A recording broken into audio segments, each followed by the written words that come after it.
right, ladies and gentlemen, welcome back to another episode of On the Couch with Franz. Today, sitting in front of me, Mr. Johni Holiday from the dirty rocking band, Ruff Majik. Welcome, Johnny. Thank you so much for your time and sporting some fantastic Pit Viper sunglasses. And coincidentally, look at these. Dude, welcome. Thank you so much for your time. I appreciate you, man. Oh, thanks for having me, man. It's going to be a great hangout. We're not going to drag it out too long, but I think you'll do most of the talking. Well, we'll see. And I do talk a lot, so I'll shut up now, and I'll let Johnny give you a brief breakdown on Ruff Majik. My dude, how long has Ruff Majik been in existence as such? I mean, going back how many years from conception of the band? In a technical sense, we've been in existence since 2015. There was a version of Ruff Majik before 2015, I would say, probably around 2010 or whatever, but that wasn't the band as such yet. It was just loud punk noises in a garage. But then in 2015 was the first time we were like, right, this is the band. We'll make an EP or an album or whatever, and we'll play some shows. Okay. And that's when we started going. All right, so round about 2015 coming up to now. We're in 2022, so it's almost 7 years. Yep.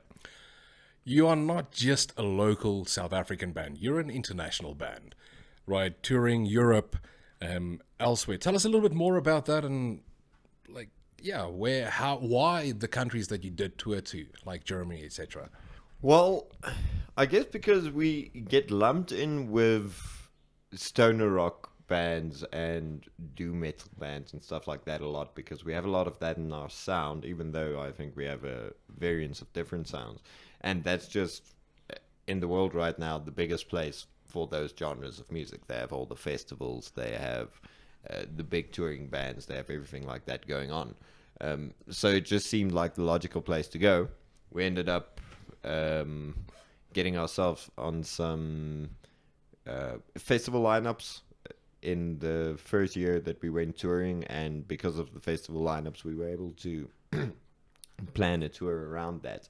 And then, yeah, we ended up going to Europe, and then we went in 2018 and 2019 a total of 4 times that we went over to Europe, spent some time there touring, playing festivals and whatnot. And yeah, then unfortunately COVID happened.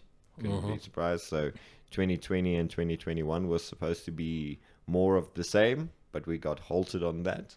But now this year we're going back in October, November to do some more touring, more festivals, and then hopefully life is back to normal. Love it, man. Now, with Europe and Germany, you guys obviously love it there, so much so that you would have migrated there. I mean, you had your visa papers and stuff all lined up, and then COVID. I mean, is there any particular reason, really, why Germany? Is it? Well, again, just because it's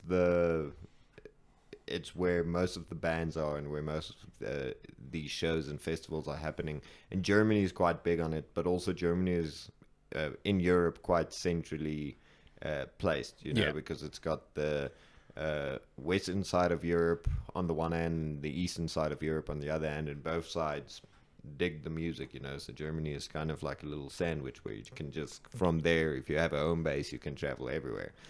That being said, not really sure about the move anymore.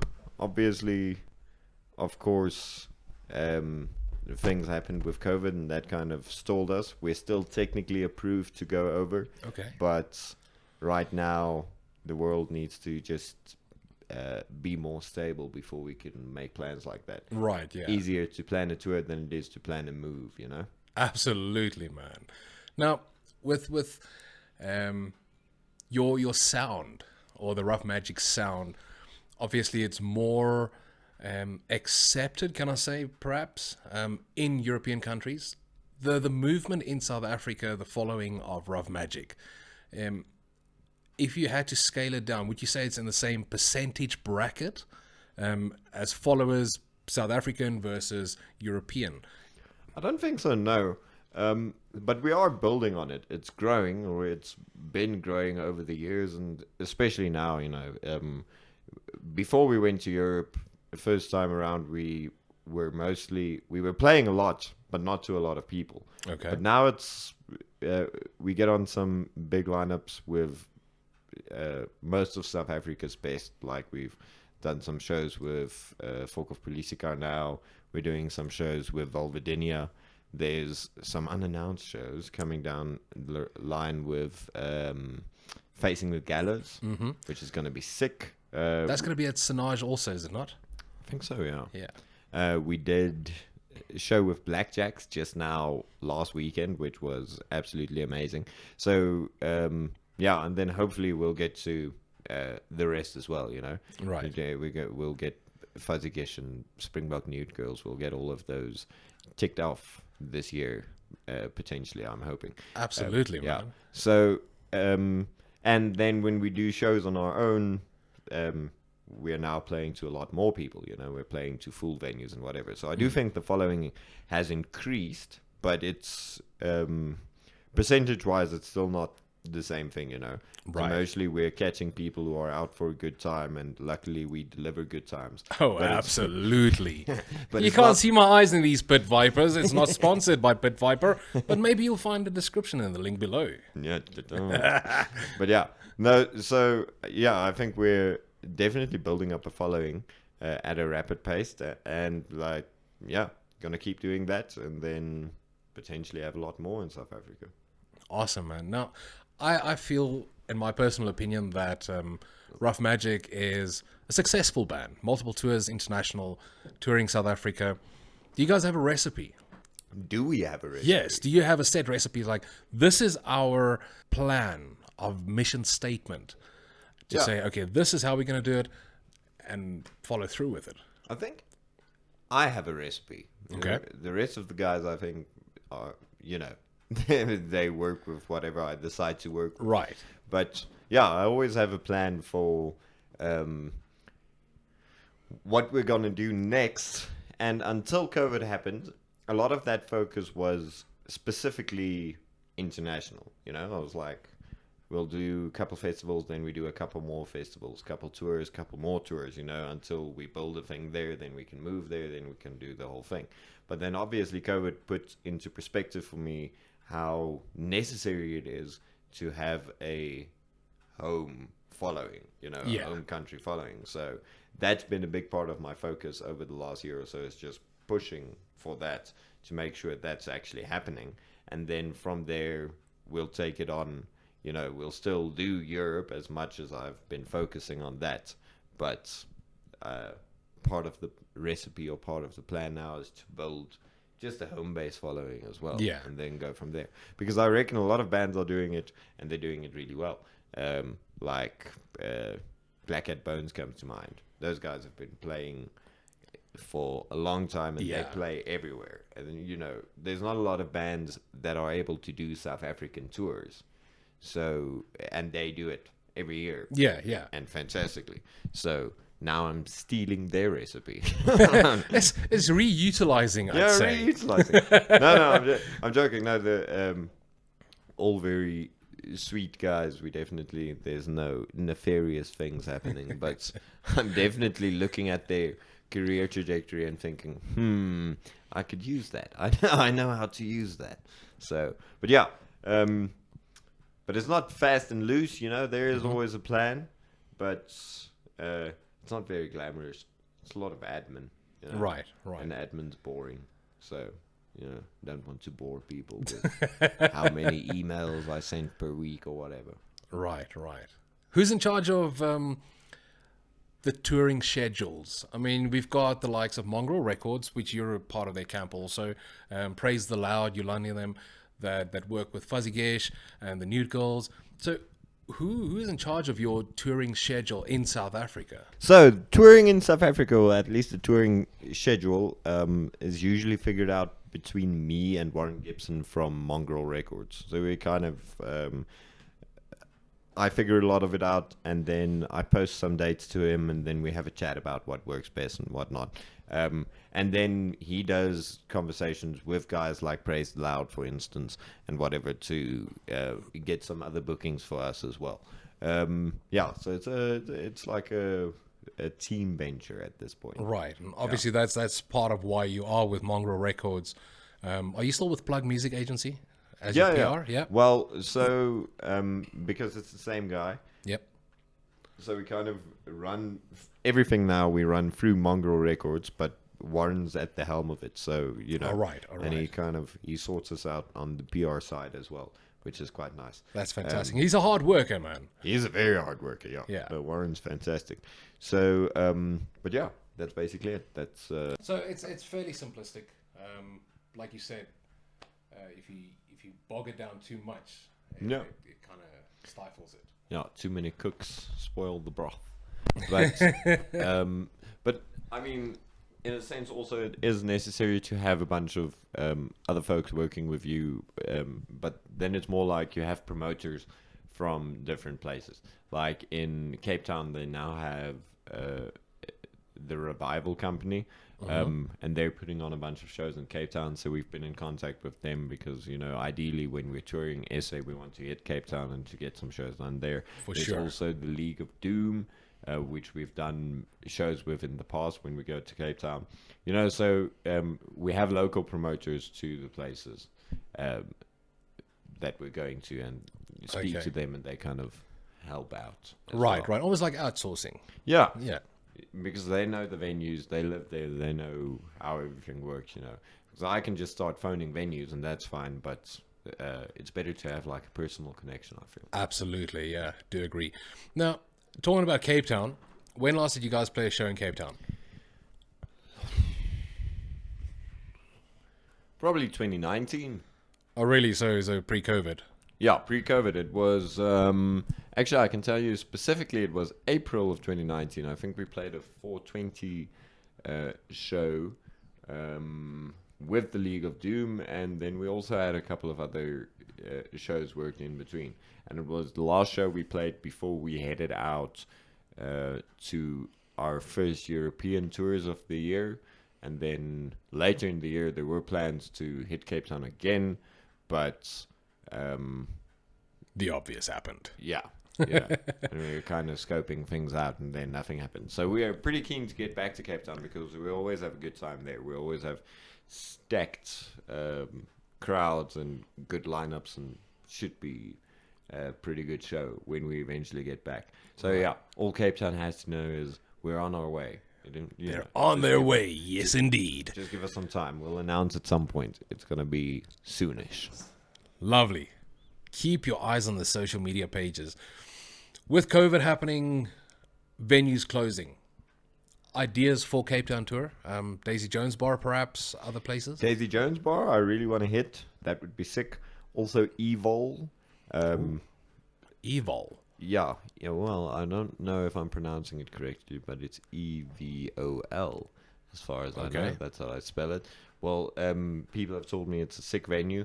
We've also played before, and we played in Surf Rosa, which is not honestly a big spot to play a show, but it's dirty and no, the bar's not dirty. It suits your music, it's dirty.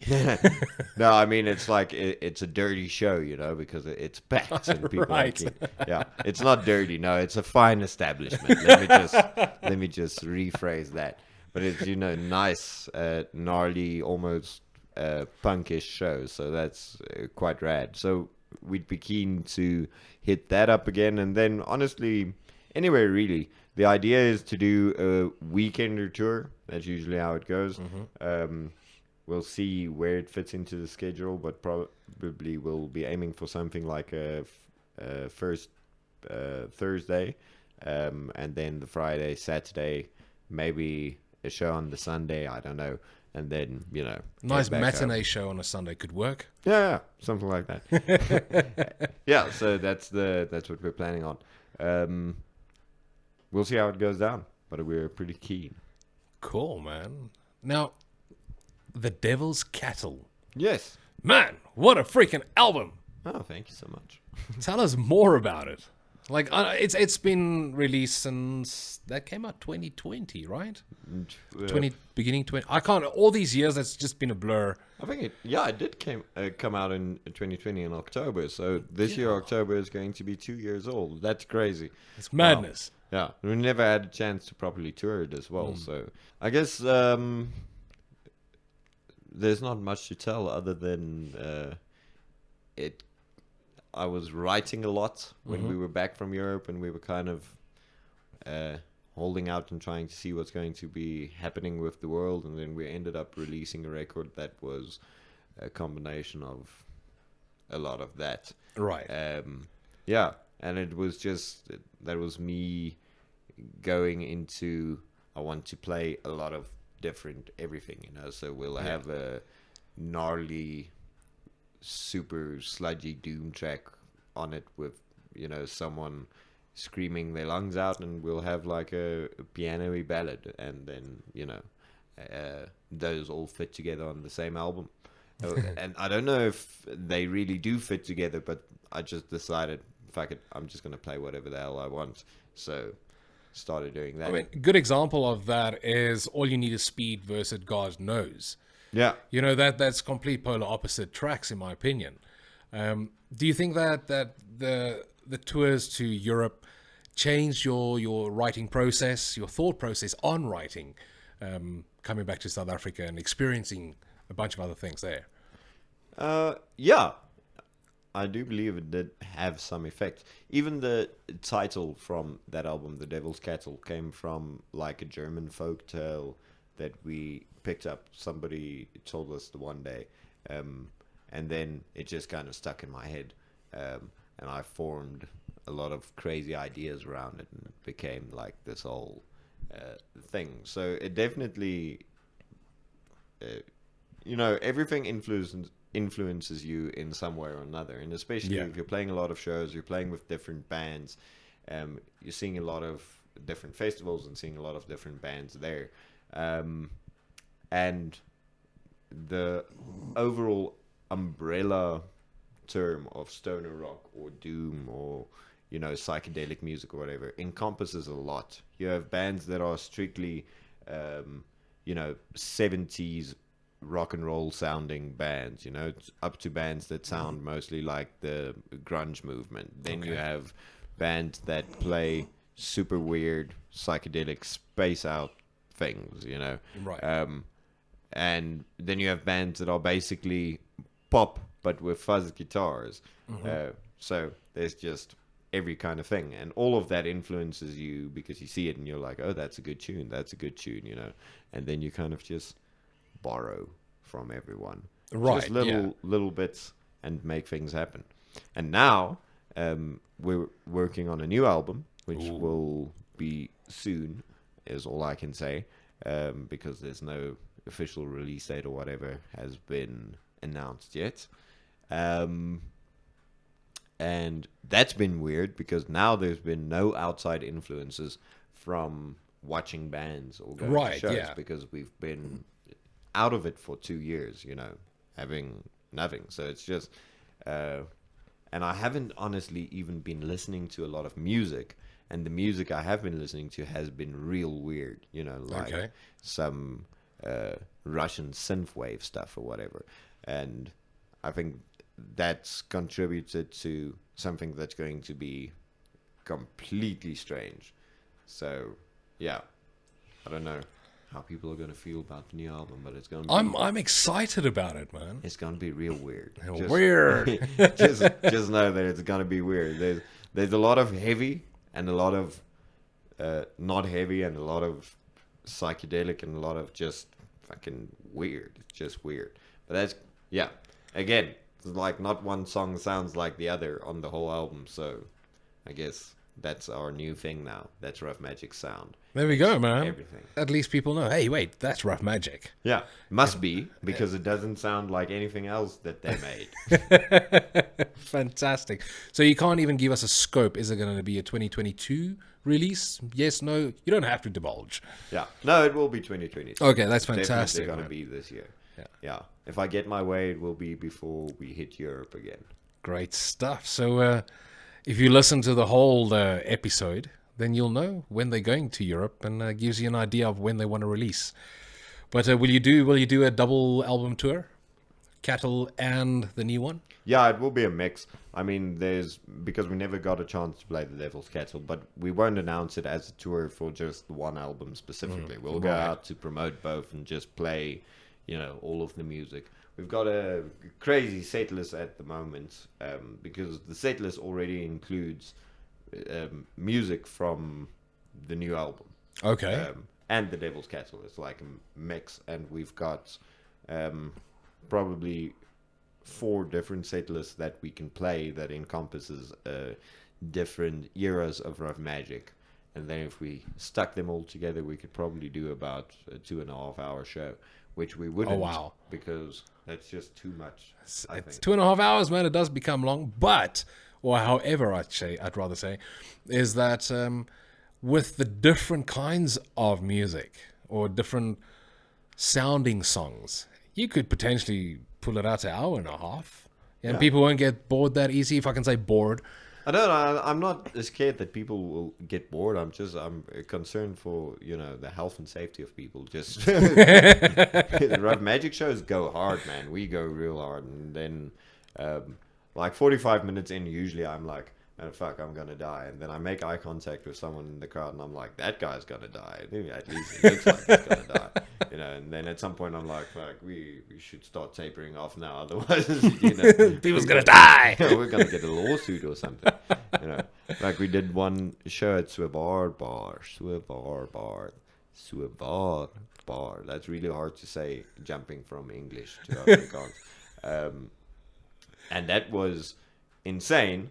Great show, all crazy, just, I don't know, I always say, like, we play whatever we play, and it's a bunch of different musical sounds, but our live shows are very punk, It's always just rowdy and all over the place. It's a hard party, man. It's a hard-ass party. That's what it is. And then my guitar broke just because we were playing and we were going real fucking hard, and I don't know what happened, but it was gone, it was over.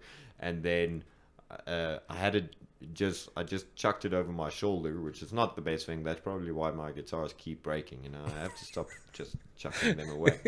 But then I ended up just being in the crowd for the rest of the show, which was not the plan, because usually I need to play the guitar and and sing and whatever. But then the other guys took over, and I was like, fuck, I can't play. So I had the mic, and then at first I was crowd surfing, which was fun, and I was singing and crowd surfing. And then at some point, that was kind of boring for me, because it's just like I'm getting kind of seasick. It's a bit much. And then I ended up we had a mosh, but I was singing still. But it was like, that was it. Like my whole show was me running into people, just screaming in their face, into the mic, but into their face. So yeah, that's what I'm saying. We can't go too long, because someone might die. Right, and yeah. it might be me. And I like me, so I don't want to die. I mean, we spoke about it briefly earlier at Park Acoustics this last weekend. Was early February. This is still in February when we recorded this. Franz van Kook from Fok of Politiekar, he did a crowd surf, and when they brought him back to the stage, he fell on his head, dude. You were there. Yeah. It's no, like I was side of stage when he fell, and I could see him. He hit the ground pretty hard. I was actually quite concerned that he, at least whiplash, but I thought he would, concussed and hospital stories. Yeah. No, but he was fine afterwards. It just goes to show you the man's made of steel. But it was quite wild. And it's part of the risk, I suppose. You have to, if you're going to put your body into the performance, then you need to be 100% ready for your body to take some damage. But yeah, I don't know. It's like, my favorite,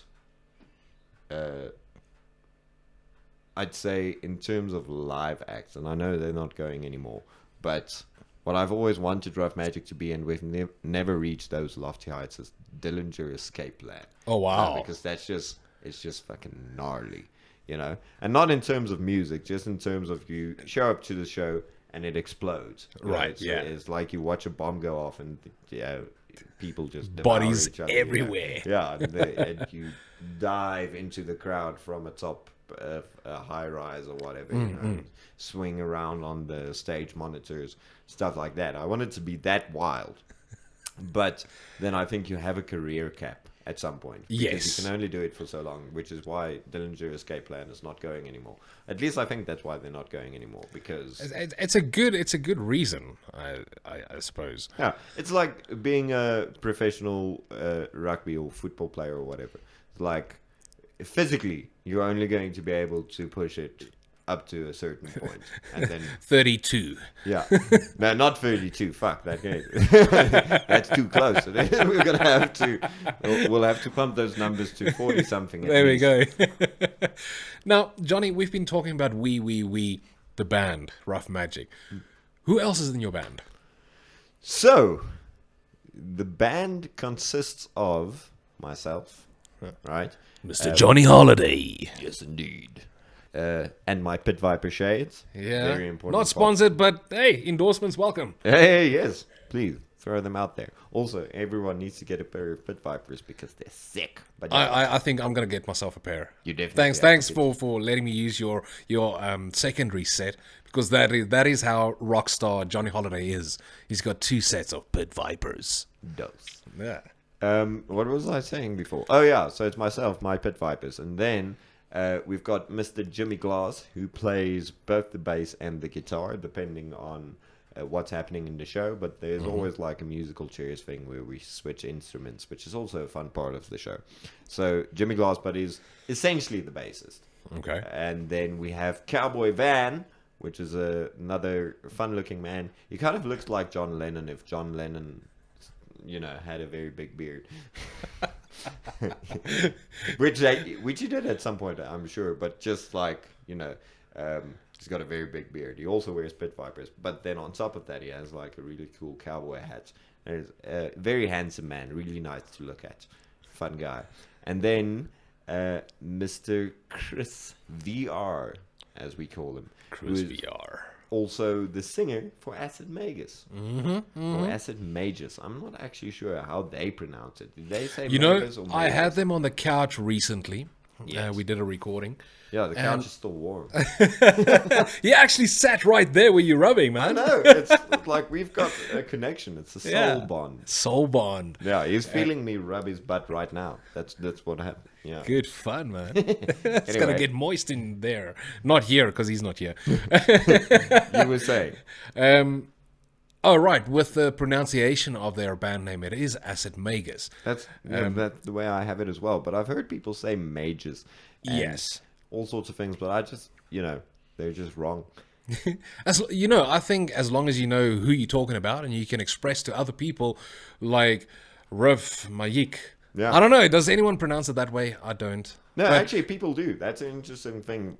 We gave up on it somewhere into our second European tour, correcting people, because mostly, they're not English speakers. They speak English, but it's not their first language. Yeah. So they don't consider reading it as Ruff Majik. They see something spelled weird and they, assume it's some other esoteric meaning, whatever.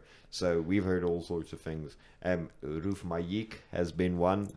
That's been a big one. We've got I don't even remember all of them. And then at some point, then people come to you and they're like, how do we pronounce this? And we say Ruff Majik. And they're like, oh, okay, that makes no sense at all. That's not what we were expecting. And then eventually, people would come to us and they were like, how do you pronounce this? And then I would say, how do you pronounce it? And they would say it, and I'd be like, that's right. That's exactly. That's exactly Talk right. about us, the guys with the weird name that we can't pronounce correctly, but at least they're talking about you, and the name is getting out there. And I've had like 7 instances of that exact thing happening where I tell people, you're right. So probably somewhere there's someone arguing like, no, I spoke to the guy from Ruff Majik and he said it's pronounced Ruff Majik, and the other guy is saying, no, it's pronounced Ruff Majik. And I'm like, yes, you're both correct. All depends on how drunk you were. Yeah. You know, when speaking to Johni. Like, no. Sometimes people will come up to me and I'll just be like, it's pronounced Black Sabbath. And they have to believe me because it comes out of my mouth. You know, I would know. I'm in the band. Exactly. Now, coming back to South Africa, past or post European tours, or perhaps even before the European tours, you get maybe subliminal, subconscious inputs from other bands around the world, right? Do you share the same idea with South African bands? Are they South African bands that you have who's like, wow, that could work kind of vibe, like you've done abroad? Oh, definitely. I take a lot of influence from, and especially friends and bands and, you know, different people around us. And the thing is, the influence is never, you know, it doesn't necessarily come out the way that band sounds. Yes, Because definitely. Yeah. You know, even if it's just like a tiny little bit in the song, a little riff or whatever, that sounds vaguely similar, and that happens a lot. There's a lot of those bands. Like I've taken some influence from Black Math, from the band The Tasers, Caution Boy as well, which is Yeah, there you go. yeah. I think most of the bands in SA, I draw some influence from, you know, and I try to get out and see them live as much as I possibly can when it's actually happening. And then it's good to see what people do and how they do it and the kind of sounds that they bring in. And so, I believe That's great, man. Take some inspiration from there. Absorb. That's why we're going to Acid Makers show later today, and then I'm going to absorb some of that as well. Dude, Red Dawn, the brand new music video they shot, it's fantastic, man. Yeah, I no, love it. That's great band. Go check it out. Link in the description of a different video. I was just about to say, you can't see it right now because he's walking away there, but there was a zombie on the screen just now, which is actually the drummer of Acid Makers. Aha. Yeah. Meneer Roelof. Yes. I don't even know what Roelof's surname is. Oh, it's Van Tonder. That's it, Van Tonder, yes. Yes. That's a good surname. It is. Very, very Afrikaans. Yeah. We had a discussion about that, but digressing. Yeah, and he's also the prettiest man. Man, so it's pretty. So, Got some lovely tattoos also. Yes, always. Yes. You know, so, yeah, good-looking bunch, the Acid Makers lads. Yeah, man. Johni, talking about tattoos. Yes. All right, you've got a bunch of tattoos, but I think, in my opinion, that I would like to know most about is your chest tattoo with the two axes. The axes. Yes. Do you want to show our viewers what it looks like for those who have not seen him on social media or at shows? I guess I could flash you guys. I'm Just sorry flash it. about that. Show us that titty. Alright, I can't see if this is actually working. That's perfect. That's perfect. Yeah.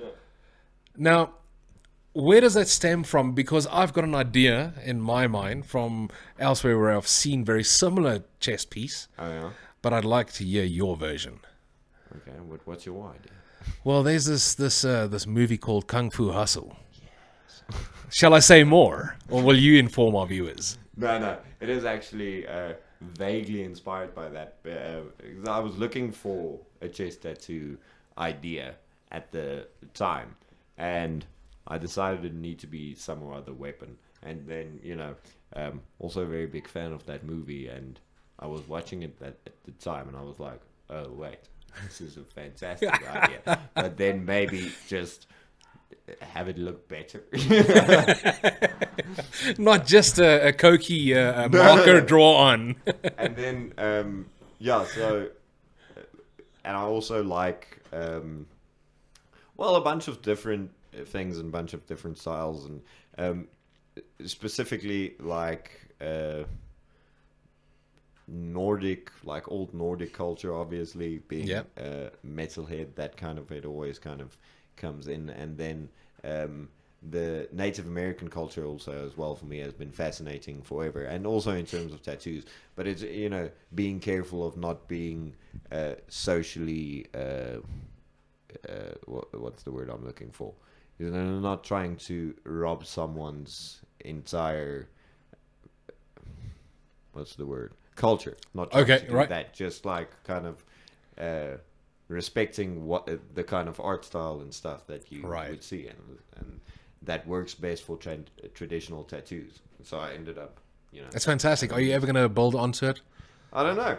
Put some I want snakes to get in there? something on my stomach, but I don't know what to get on my stomach. So Dude, I reckon this might lead into the next segment, but put some snakes on there, man, with the old axes. So I'm actually getting a tattoo next week. I don't know where yet, but I'm getting a snake eyes tattoo, which I know sounds like okay, so you're just going to get a pair of dice, but that would be silly. Because I would never just get a pair of dice. What I'm getting is a man with snakes for eyes.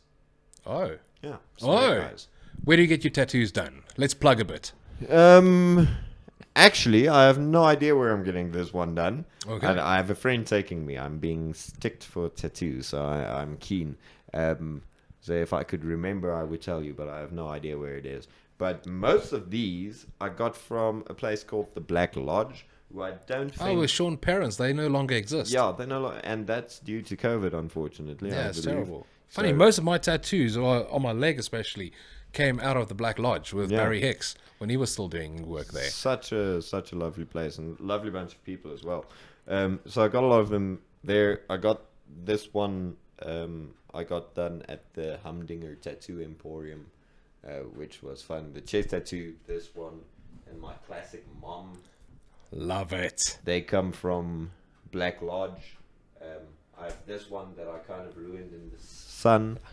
I got that while I was working in Israel. You go to the kibbutz.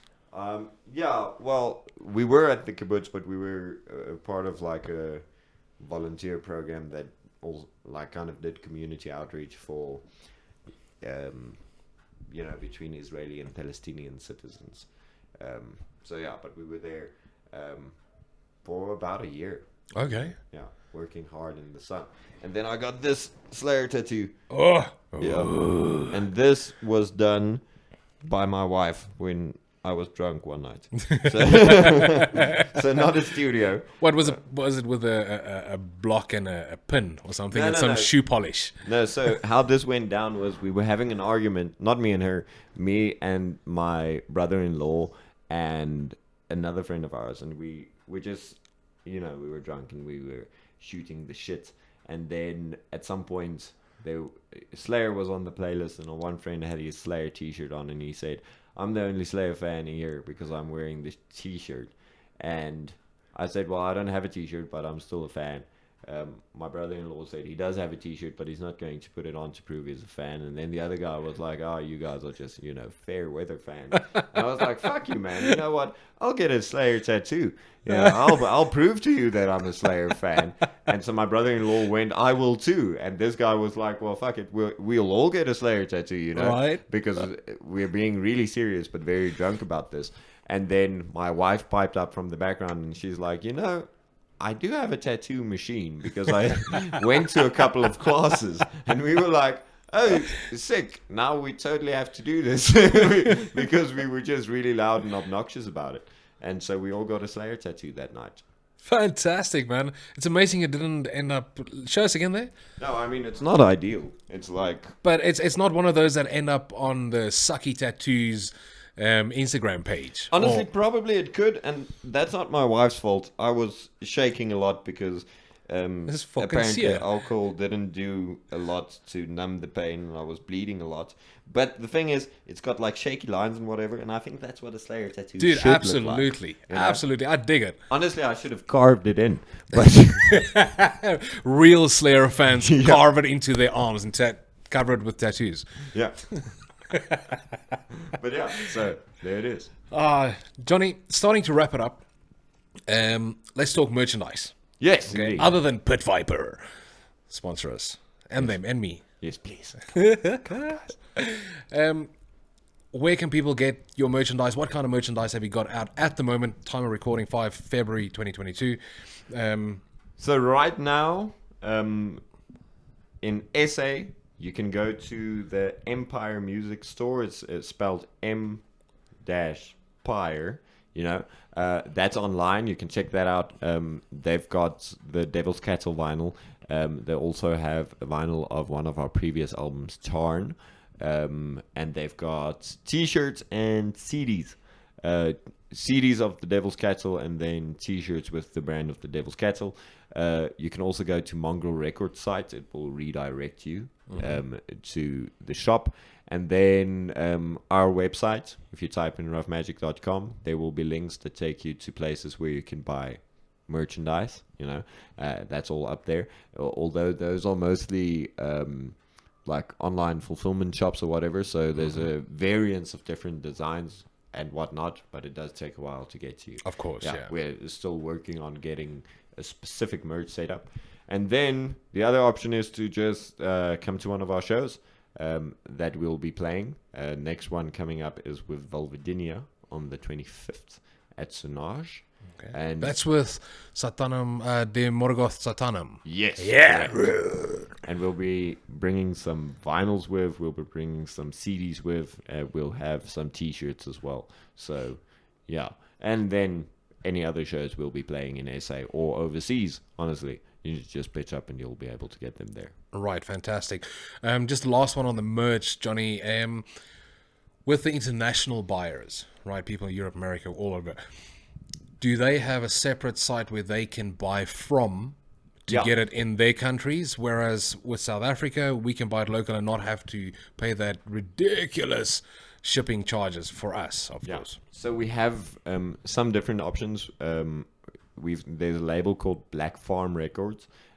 They have some of our vinyl in stock. You can buy directly from them. Then there is Pack It Up, which is, I think they're based in Spain. They've got some vinyls and CDs of ours, but you can buy that either through our Bandcamp page on Mongrel Records or on Ruff Majik. And then they are shipped out from Europe, to wherever. And then there's also Lay Bear Records, who have the album of ours, Tarn, at the moment, that they also ship out via Europe. And we're now, with our booking agency, Sound of Liberation, we'll be sending them some stock soon, so they'll be able to send out as well. We've just been waiting for some stock because we did sell out of one run. We got another run, and now it's just kind of to distribute everything where it's supposed to go.